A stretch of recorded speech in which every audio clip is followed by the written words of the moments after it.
अभी भी अपने बटे हुए हैं। हमारे दिमाग में दीमक लगी हुई है, उदई लग गई है। किसी को 3 थुई की, किसी को 4 थुई की, किसी को खतरगज की, किसी को तपागज की, किसी को ओसवाल की, किसी को पोरवाल की, किसी को स्थानकवासी की, किसी को तेरापंथी की, और सबका दिमाग खाया जा रहा है। कुछ फायदा नहीं है, कुछ भी फायदा नहीं। और सबसे बड़ी बात, इन सब के बीच में भी तत्वों का चिंतन, ज्ञानार्जन, सच्चाई अच्छाई को समझना, पढ़ना, सीखना, समझना, आगे बढ़ना, दूसरों को ऐसे बोध देना, यह सब भी बहुत पीछे रह गया। जिन लोगों को पहले से संस्कार मिल गए वे भाग भाग के मंदिर चले जाते हैं, पूजाएं कर लेते हैं और चले आते हैं। उनको साधुओं के पास में जाने की फुर्सत नहीं है। ऐसे मंदिर मार्गी बहुत हैं, 50% से भी ज्यादा हैं। जो मंदिरों में भीड़ दिखेगी उनमें से कोई आदमी उपास्य में दिखाई नहीं देगा। टिकियां लगाई, अभिषेक किए और चले गई। कुछ मंदिर मार्गी हैं जो ज्ञानार्जन किए हैं। उनका रोज का नियम होता है कि महाराज साहब को वंदन किए बिना, छोटा मोटा भी पचकान लिए बिना, या उनको गोचरी पानी का निवेदन किए बिना घर जाना नहीं है। वे लोग मंदिर जाएंगे, पूजा करेंगे, लेकिन उपाश्रय आएंगे, वंदन करेंगे, महाराज साहब को निवेदन करेंगे, महाराज साहब की सेवा करेंगे। 50% करीब ऐसे जैन हैं, श्वेतांबर मूर्ति पूजक या दिगंबर समझो, और तो मूर्ति पूजक ऐसे 50% हैं जो मंदिर ही नहीं जाते हैं तो पूजा नहीं करते, मुफ्त की अगरबत्ती लेते हैं, खाली घुमा करके चले आते हैं, घंटे बजा लेते हैं, सोच लेते हैं बहुत काम हो गया।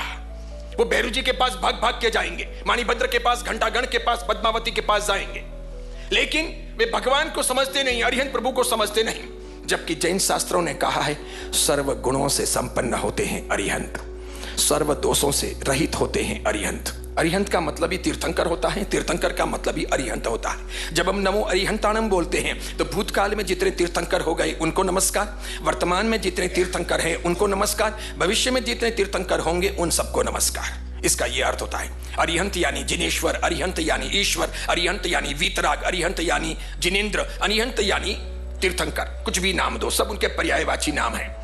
अरिहंत परमात्मा में, तीर्थंकर प्रभु में क्रोध नहीं होता, मान नहीं होता, माया नहीं होती, लोभ नहीं होता, राग नहीं होता, द्वेष नहीं होता, कपट नहीं होता, ईर्ष्या नहीं होती, जलन नहीं होती, विचार नहीं होता, मिथ्यात्व नहीं होता, अज्ञान नहीं होता, हास्य नहीं होता, मजाक मस्ती नहीं होती, कमी बेशी नहीं होती, तुच्छता नहीं होती, हीनता नहीं होती, निद्रा नहीं होती, भय नहीं होती, भय नहीं होता, दुगंचा नहीं होती, किसी का तिरस्कार नहीं होता, घृणा नहीं होती, मारपीट नहीं होती, एल फैल बोलना नहीं होता, किसी का अपमान नहीं होता।